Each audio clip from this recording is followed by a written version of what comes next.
Hi Stampers, this is Nancy Novak from StampinShout.com, and today I thought I would show you some cards that I made using Stampin' Up's Rose Wonder stamp set and the Rose Garden Thinlits.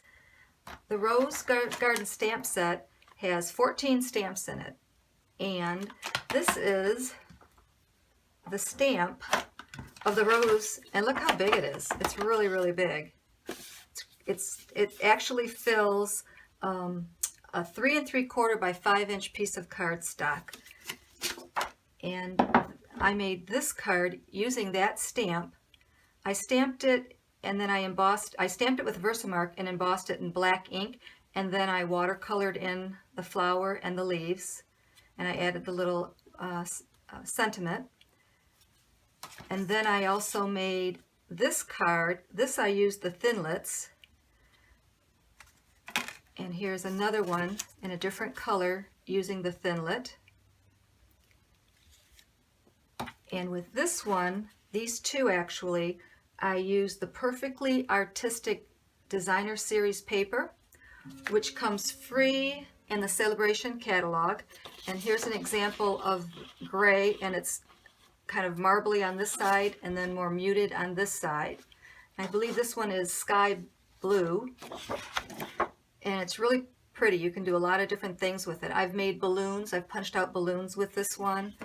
And this is the side I used for the flowers.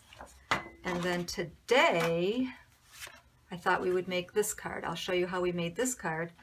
And I used this side of that Perfectly Artistic Designer Series paper. So let's get started. First thing I did was I took a piece of white Whisper White cardstock that's cut to 3 3/4 by 5 inches, and here's the die. And like I said, it sits perfectly on here. I have it on I have first of all my multi-purpose platform, and then my precision plate, the paper, the die, and we sandwich it and shoot it through the Big Shot.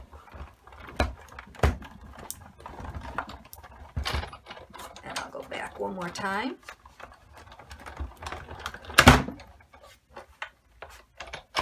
Get that out of the way.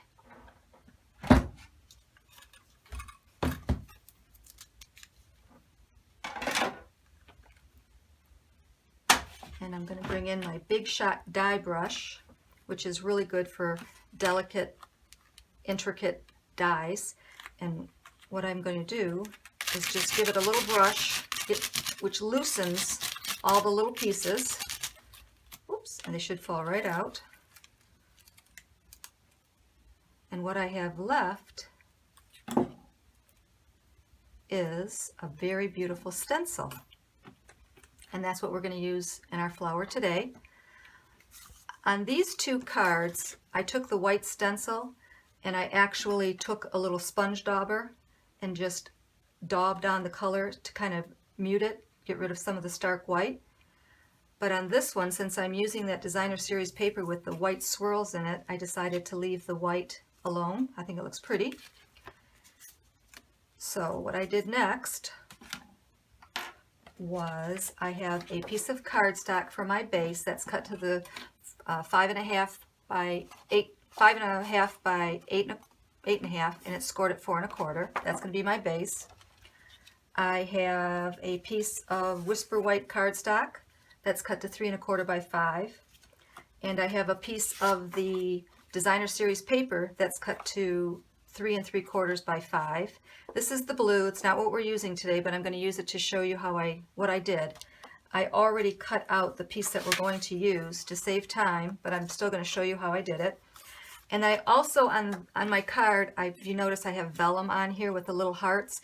Can't really see it too much, but it just adds a little bit. You really wouldn't have to use the vellum. You could just use the white. So I used a piece of scrap vellum because, as you can see, it's a scrap. We're not going to see this part, so I can use that piece.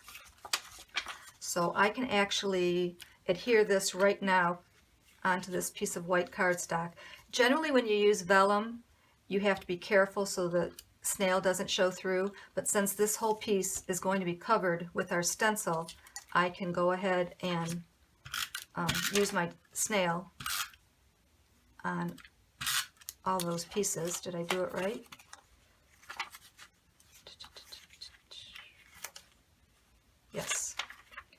and we can snail across the top.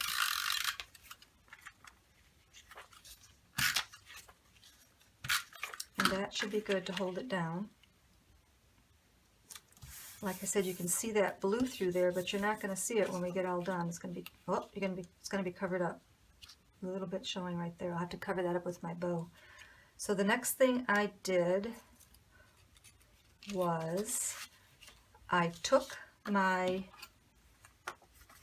stencil, and this is how it's going to be when we're done. I put it right behind like this, flipped it over, and just outlined where that stencil is. And then I cut it out, and that was it. So I'm going to show you a little bit, but I don't want to cut the whole thing out because I'm sure you get the idea. So basically, I just fussy, and you don't have to be exact because you're going to have that stencil lying. You just want to get the outline. So I cut that out, actually like this. Turn the corners, pivot, and when I got all done, this is what I ended up with. And our stencil is going to go right on top.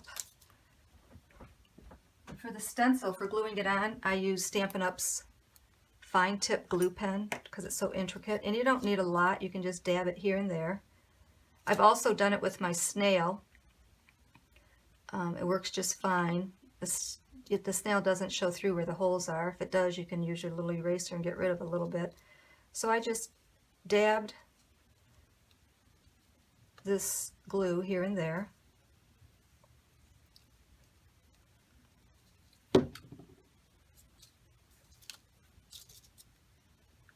And set it down on my backdrop and held it in place for a few minutes or a few seconds.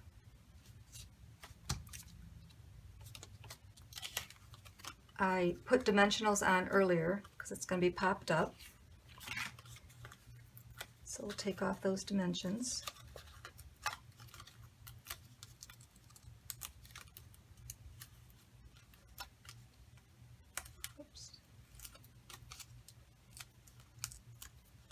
And I laid this in the upper left-hand corner,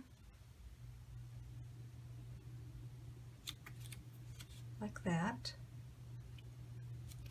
So that is going to go on our card base like this, and I can actually attach that right now.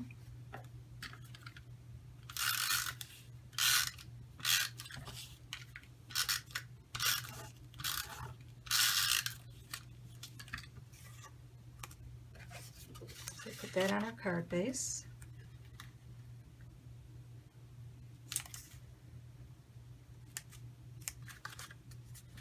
One thing I wanted to mention, if you're going to make something like this with the sediment and you're going to use the stamp that is in this set, and there's also a die cut that is in that set, when you cut this out, the little piece of extra that you have left over fits perfectly for this little die cut. So this part would be all cut out, and it fits perfectly right down here so you don't waste any paper.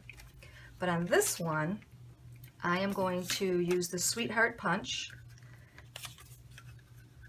and I used a scrap of that paper. I cut this out, I punched that out, and I took the sentiment that says Wedding Wishes. I used Memento ink on mine.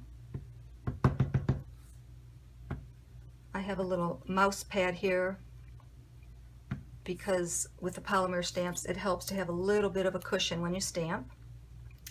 And you lined this up kind of perfectly on here. You can see right through, so it's easy. Wedding Wishes. And I'm going to put a couple of dimensions on the back of this.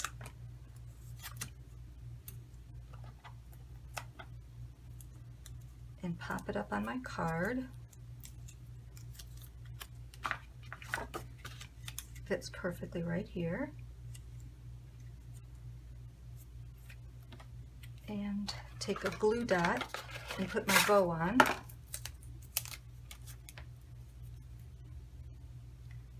think I'm going to put my bow right over here to cover up a little bit of that snail boo-boo that I made earlier. And there you have it. Isn't it pretty? I love this card. I love it. The colors are pretty. So again, this is Nancy from stampandshout.com. You can visit my blog where I have daily cards that I post and paper crafting ideas. If you want to purchase any Stampin' Up! Products, you can also go to my website for that. Thank you for visiting. Bye-bye.